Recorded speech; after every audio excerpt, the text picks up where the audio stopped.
Tough trip through hell. Scene 1, Bull Run. Late afternoon, Manassas Junction, Virginia. July 21st, 1861. A Civil War battlefield. Smoke rising, trees destroyed, skulls on the ground.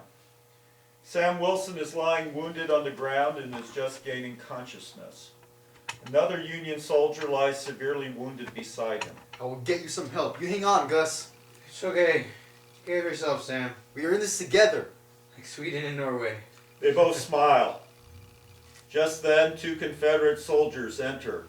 Let's hang this darky. We could just shoot him. Nah. I think he died his soldier's dead. You're right. He's just a slave. I'm a slave no more. I've stolen myself from slavery. He's up video, give him that. Let's string him up. The black man is struggling, but his hands are tied. The Confederates put a noose around his neck and throw it up over a tree limb. The Union soldier is struggling with his wounds, and Sam is trying to quiet him. The Confederates notice. Sam pretends to be dead, but the Union soldier is moaning and moving around. Confederate soldier 1 takes out a pistol and aims it at the Union soldier, but then hesitates. Well, shoot that damn Yankee. Maybe I'll just let him suffer. The Union soldier is struggling to reach for his pistol. Sam is still pretending to be dead. If you don't shoot him, I will. Confederate soldier 1 pauses, then shoots the Union soldier dead. All right. Now back to business at hand. The Confederate soldiers continue to prepare for the black man's hanging. You may succeed in killing me, but you will still lose this war. Well, now, don't you talk nice. Just like a white man. A fancy white man. Your lost cause in defense of slavery will bring a plague upon you and your progeny. What'd he say? Don't know. Don't care. He's gonna swing. Sam is still pretending to be dead, shaking in fear. Unbeknownst to the Confederate soldiers, the black man has loosened the rope binding his hands. He lunges at the 2 Confederates and knocks them down. In the scuffle, he grabs the dead Union soldier's pistol and shoots the Confederate soldiers, who drop dead. Pause. Sam stirs, and the black man takes aim at him. Don't shoot me, sir. Sam and the black man stare at each other for a moment or two. Sam looks at the dead Union soldier lying beside him and is overcome with emotion. Sam gently closes the dead soldier's eyes and covers him. A friend, Best friend. I am sorry for your loss. I guess they left me for dead. Apparently. Sam looks more carefully at the black man. Did you run off? Searching for my family. The black man turns to go. Why in such a hurry? The black man stares at Sam. I know. Dumb question. The black man runs. Wait, I didn't catch your name. After a few moments, Sam passes out. Scene 2, welcome to Virginia City. Noon, Virginia City, Montana Territory, spring 1866. Main Street. Sam Wilson is leading his small roan cayuse mare down the street. A chorus of Sheriff Plummer's henchmen, called the Innocents, stand on the corner. Stranger in town. He's an angry cuss. We should tell the sheriff. Yeah, he looks harmless. Let's kill him. Take his horse. And take his gold. It's a broken nag. And this bug's dead broke. It ain't worth the effort, truth be told. The Innocents move off except for Blue, who lingers behind watching. Sam ties his horse to a hitching rail as a Chinaman enters. I'm looking for lodging, my Oriental friend, and a job as well. The Chinaman just stares at Sam. Maybe you don't understand the native tongue of this land. The Chinaman points to a livery stable down the street. The livery stable? Much obliged. Us, hold. I beg your pardon? Us, hold. Are you referring to the owner of this establishment? No, you are asshole. The Chinaman then moves on. Sam walks a bit further and then encounters Blue. We don't like your kind around here. What kind is that? Sniveling varmints up to no good. What entitles you to make such a hasty judgment of my character? Blue puts a gun to Sam's head. I must admit you make a good point. Maybe I'll just pull this trigger and do the world a favor. Ezekiel, who is dressed in fine gentlemanly attire and carrying a walking stick, approaches. What crime has this man committed? None yet. Except maybe he stinks. Might I suggest that you put down your firearm and leave him be? Says who? Ezekiel knocks Blue's pistol out of his hand with his walking stick. Ouch. Now go back to whatever depravity occupied your mind before you set your sights on this poor devil. Blue picks up his pistol and leaves. Sam rushes up to Ezekiel. I want to thank you, friend. Ezekiel points his walking stick at Sam. I do not know you, sir. You are no friend of mine. I just thought I could buy you a drink as a way of... I do not imbibe, and I suggest you move on before the other innocents arrive to back up their friend. Sam stares at Ezekiel for a moment. Do you have a death wish? No, sir, but I don't, but I do recognize you. Is that a fact? Bull Run, 1861, Manassas Junction. I never forget a man's face, especially one that's about to hang. Well, bless my soul. I knew it. You, sir, are a liar. I've never set foot in Virginia. I could have sworn that. Ezekiel puts his walking stick up to Sam's throat. Now who sent you? No one, I promise. Pause. Then Ezekiel lowers his walking stick, but continues to eye Sam with suspicion. Sam unties his horse and begins to leave town as Ezekiel watches him closely. The miscreant was correct. Sam turns around. Excuse me? You are rather malodorous. Why are you a sight, sir, if I may say so? Are you addressing me, sir? In fact, I was addressing you, and I still am. I mean you no harm, sir. I have ascertained that very fact. I'm searching for gold and a woman. Both are available. Many find the gold in outer goats to be rather elusive. Women of questionable reputations, on the other hand, can be obtained quite easily in Madame Dumont's pleasure house. The woman I search for is my wife. Are you the owner of this establishment? I am indeed the proprietor, Ezekiel Pompey. May I inquire as to your name, sir? Samuel Wilson, at your service. You seem to be a man of some refinement in spite of your present appearance. Thank you, I've studied the law. A barrister, no less. A learned man. Well, more like self-study. Your wife. You believe she has graced us here in Virginia City? I'm not certain. If I may ask for a physical description of your precious flower. She is nearly 20, red hair, sturdy build. Sam hands Ezekiel a photograph that he examines carefully. I have seen all manner of folk enter and depart this town, live and dead, for nearly 3 years now, but I have never seen such a striking woman. Thank you, sir. Is that your horse? Sam points to his horse. Sam's horse is barely standing at the hitching rail, looking rather pathetic. That horse? I have been looking for just such a horse, if that horse is yours. What do you have in mind for my horse, sir? Ezekiel begins petting the horse, smiling all the while. Sam senses a possible favorable deal in the works. My horse is for sale, if the price is right. Ezekiel continues to pet the animal, gently stroking her mane. I've grown quite fond of her. She has saved my life on more than one occasion. Is that a fact? A year ago, I lost my footing trying to cross a flooded river, and the last moment I grabbed her mane saved me from drowning since I don't swim. That tale clutches at my heartstrings, sir. I myself am a lover of horses and know a fine beast when confronted with one. She is a fine horse. I often arrange horse races here in town, a favorite Sunday sport in the territory. I'm sure if you want to buy my horse, we can reach a mutually satisfactory agreement. You misunderstand me. I am offering for the half interest in your horse's winnings to board and train and race your horse. Oh, Because of your fond feelings for the animal, you will want to be near her, so you may board in my stable temporarily until you get your own gold strike, perhaps. seems agreeable. You can help me at the stable if you have the inclination. I may be some assistance in locating your blushing bride, if she is indeed in this territory. Ezekiel stares at Sam, who cannot believe his luck. So, are we partners in this equine venture then? Ezekiel extends his hand and Sam shakes it with a firm grip. You can call me Zeke. And you, sir, can call me Sam. Do I detect a Northern European lilt to your vocal cadence, Sam? Swedish, perhaps? My mother is Norwegian. I was born in northern Norway. And you, Zeke, you are... Of mixed origins, Portuguese, Seminole, African, descended from the great kings of Western Africa, in point of fact. You are a wonder, sir. You are too kind, and at the risk of sounding a bit premature, might I add that this may be the beginning of a successful partnership. Ezekiel and Sam walk toward the stable with the sleepy horse in tow. Scene 3, Hell's Hinges. Early morning, several days later, Zeke's stable. Sheriff Plummer stands above a sleeping Sam, surrounded by the innocents. Wake up, you vermin-infested, pitiful creature. Red kicks Sam to wake him from his alcohol-induced slumber as they all laugh at his discomfort and confusion. Whom?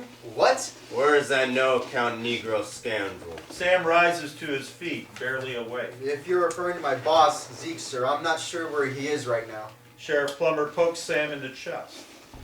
Well, you tell him I'm looking for him. Red, white, and blue push Sam down to reinforce the serious nature of their call. Sam slowly gets back up on his feet. I'm afraid you have met me at a disadvantage. I didn't get your name. You're addressing Sheriff Henry Plummer, Bug. The innocents push Sam to the ground again. I'll be sure to relay your message as soon as I'm allowed to stand on my feet for more than a few seconds at a time.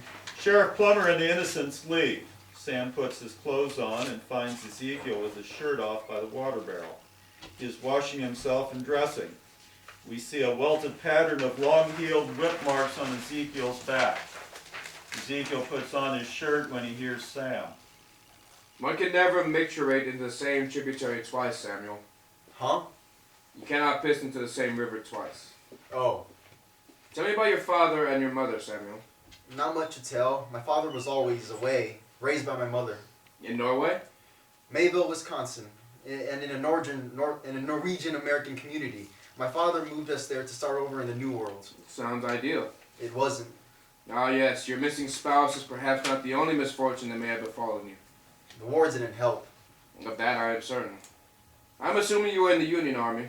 Yeah, fought in Bull Run, Gettysburg, Battle of the Wilderness, and many others. Is that a fact? There are a few secessionists here in town. I met some already. I'm supposed to relay a message from Sheriff Plummer. Ah, I take it you have met the Innocents, the most murderous, thieving group of cutthroats you could ever imagine on God's green earth. I gathered that.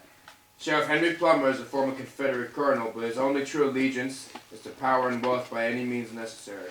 Sam nods. What few sparse particles of love that man has in his heart is reserved for his old gray-haired mother, and he still lives at home with her. That is sweet. I assure you it is not. Ma Plummer, that old crone, is as ambitious as Lucifer and cold as a lizard. His henchmen, the Innocents, run this town under his iron-fisted leadership. No one dares stand up to them for fear of certain and painful death. Henchmen? I saw that one of them is a woman. And do not tell her that. Oh, good to know. The message was simple. The sheriff is looking to speak to you. I had a proposition for him. May I ask what it is? Of course you may, since it requires your intimate involvement. Sam is not pleased with this news. I have challenged him to a horse race. Please tell me this race doesn't involve our horse. No, indeed it does, Samuel. Just then, Martha Jane Canary enters and gives Ezekiel a big bear hug. Martha Jane is clad in head-to-toe buckskins. You are a sight for sore eyes, Zeke. Good to see you well and in good spirits, young lady. Ezekiel and Martha Jane turn to Sam. Let me introduce my partner, Samuel Wilson. Martha Jane surprises Sam with a big bear hug. Mighty pleased to make your acquaintance, I'm sure. Sam feels as if his ribs are broken from the embrace. Likewise. Martha Jane Canary, folks call me Marthy. You're pretty strong for a young girl, I must say. Strong as a grizzly, this one. I found her wandering the streets of Virginia City a few years ago, towing her baby brother and sister hand in hand. They were begging door to door, a pitiful sight. Even in this town, we always hear of a million sad stories and witness a tragedy around every corner. Zeke took us in, but the fever killed my two siblings. She has grown into a strong, handsome woman. Would you not agree, Samuel? Oh, yes. She has laid out more than one man with a single punch, let me tell you. And she is here to help us. What will Marky be doing? I'll be riding, of course. I can outride, outshoot, and outspit any man in the territory. You should have no reason to doubt her, Samuel. The innocents enter.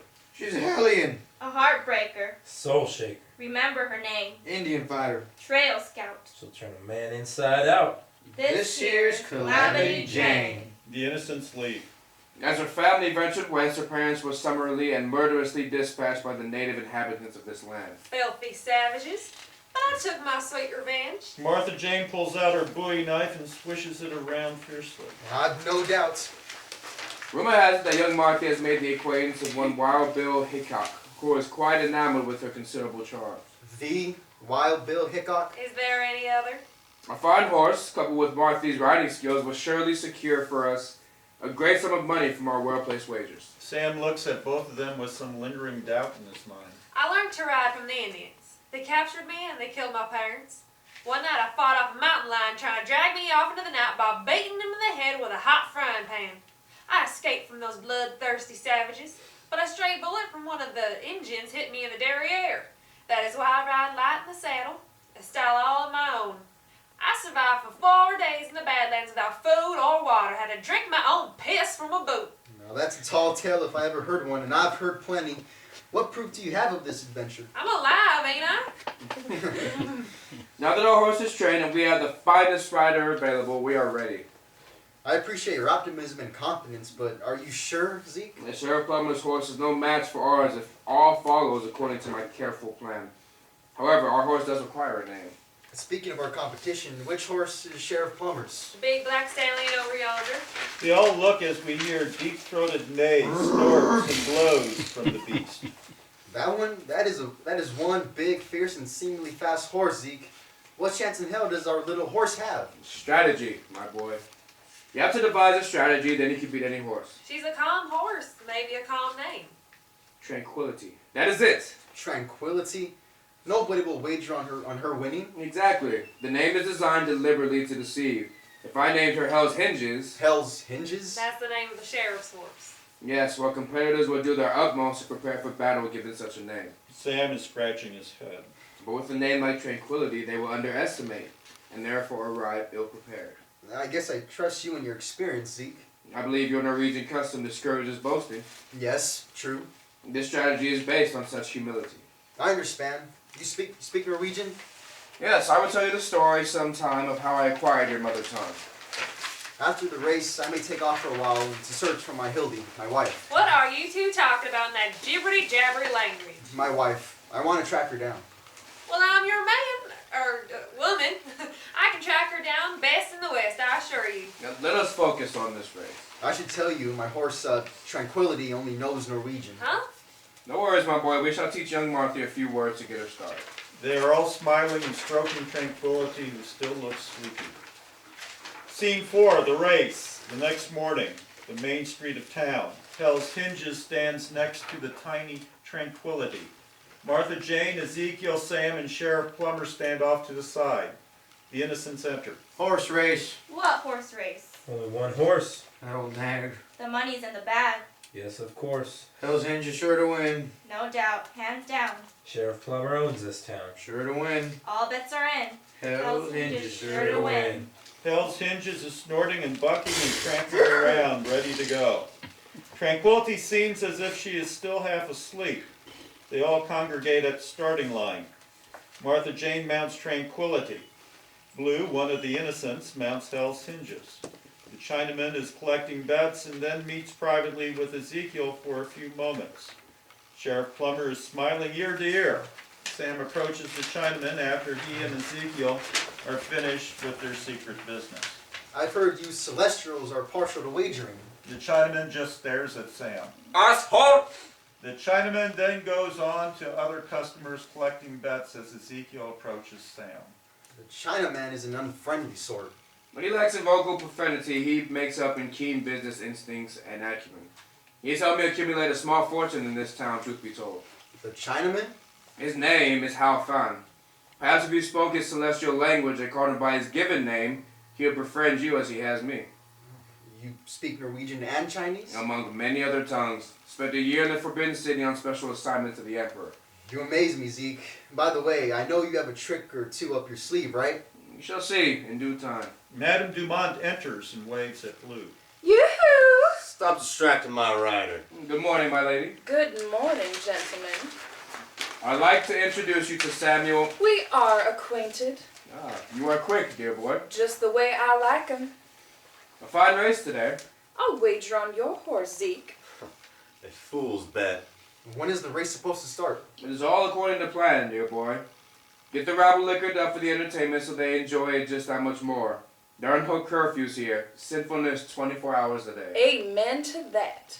By the way, why is the whiskey at the saloon so terrible? Yes, mini rifle. Composed of 1 part alcohol, 10 parts creek water taken from below the tailings pond, considerable quantity of tobacco juice, and cayenne pepper to strengthen it. And sometimes a dead rattlesnake to give it an extra kick. A gunshot signals the start of the race. The crowd roars. Hell's Hinges takes off to an early lead. Tranquility takes her time to start in spite of Martha Jane's whooping and hollering. Sheriff Plummer approaches Ezekiel. Care to make this even more interesting, my Aboriginal friend? I do not shy away from a challenge, sir. Personal bet. You and me, $500. Sam gasped out loud. It would not be fair to take even more of your hard-earned money, Constable. I'm not concerned having seen the condition of your horse. Very well, then, you are on. Sam here is witness. I'd like to take that bet, Sheriff. Me too. The Swedish shitshover wants to bet. As it happens, Sheriff, he is of Norwegian ancestry. Makes a little difference. He doesn't have 5 cents, much less $500. I have a poke. This statement gets the attention of Sheriff Plummer and his remaining henchmen. Nothing ventured, nothing gained, as Mother always says. The horses and riders make another pass by. The lead is narrowing for Hell's Hinges. They are temporarily mesmerized by the race and watch as the two horses and riders gallop away. Your horse will tire at the hill. I think not. Will you look at that? What's Marthy doing? She can't do that. As the horses and riders pass by, we see Martha Jane has dismounted and is running beside Tranquility. Precisely to preserve the fine steed's energy at the incline. Yoo-hoo! Blue waves back at Madame Dumont. That ain't fair. Dismounting and distracted. Neither is attempting to slip spoiled grain into Tranquility's feed bag. There's little I do not know, Sheriff. Hearsay. I'm the law in this town. Are you questioning my veracity? Scarcely a word of truth escapes your lips, Sheriff. I believe there is no question about that which you have none, sir.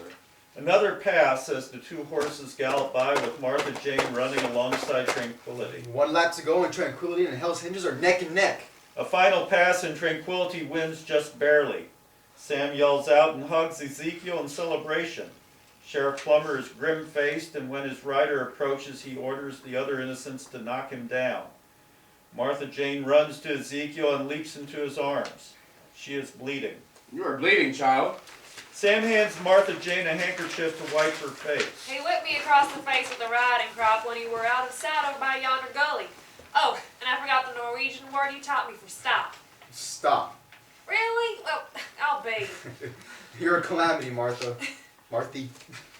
Yes, she is indeed. Calamity Jane. Time for celebration, boys. Drinks are on me. Maybe even a discount ride at the pleasure house. Be careful. The sheriff and his mother are sore losers. I feel some sense of remorse only for the fact that the sheriff swore he would kill his rider if by some remote chance that he lost his race. The town is on our side in this matter. No one likes the bully, whereas everyone cheers for the underdog. We win on all fronts. Scene 5, ox auction. A few days later, morning, center of town. Ezekiel, Halfan, Martha Jane, and Sam are all staring at a pathetic-looking black ox. The innocents enter. Red and White are dragging Blue. Blue, one of the innocents, sits between Red and White. They pose with Blue, who is dead, for a photograph. We see a big flash and hear a loud bang from the photographer's equipment. Lost the race, one less place. Sheriff Billing disgraced. Oh, Blue, what a friend. Here he sits, met his end. We miss him, but we carry on. That bug will soon be gone. Revenge is fine. When done in time, We're just as deadly. -1, Our dirty work. it still gets done. The innocents leave and Blue falls over. Pause. Then they come back and drag him off. He's not exactly a fine specimen. Yeah, tap it on the scrawny side. I shall bid for this fine animal. Why? Why do you want us all here, Zeke? In Virginia City, there's always a chance there'll be blood spilled. You have to quit walking into events when your eyes closed and your thumb up your fundament, Samuel. I know, but God does not always have the time to extricate fools from situations they rush into where angels would trepidate to tread. Martha Jane laughs and Halfan smiles and mouths the word asshole to Sam. They all stare at the ox who's munching on a tumbleweed. He looks sad, kind of broken down. one short step from a meat hook from what I can see. You will thrive in new environs. Where the hell have you been hiding yourself these past days, Samuel? Well, I had some business to attend to. Foisting your awkward self off as sway to yet another reluctant demon. Martha Jane laughs and Halfan smiles. Not exactly, but I appreciate your concern for my physical and spiritual well-being. We hear a murmuring crowd and then see White, who is serving as auctioneer. Sheriff Plummer stands by. What am I bid for this distinguished ox, whose lineage can be traced back to the beasts who helped the pharaohs? Sheriff Plummer motions a bid. We hear numerous voices bidding. $100. $100 stands the high bid. Do I hear more? This dumb beast will make enough sex to feed the whole town. That'll make Mother happy. Sheriff Plummer is inspecting the beast in a most unkind way. Ezekiel is growing upset and uneasy. 200. Are you sure, Zeke? Martha Jane and Hal Fan both look concerned. White looks at Sheriff Plummer, not knowing what to do. Sheriff Plummer signals that he is done bidding. Hal Fan shows Zeke the poke. Do I hear another bid? Sheriff Plummer looks very frustrated, then leaves. Sold. The noble beast is yours. Hal Fan hands White a poke and he measures some gold out carefully. The sheriff ain't gonna be happy. Do not get yourself all transvestified. I need an ox, and I think that this one will suit my purposes perfectly. What are your intentions, Darky? I usually give a man or woman one warning about casting out aspersions. It is of no concern to you what my intentions are, but you and the sheriff will not be making a meal of this animal. White stares at Ezekiel down, then Sam.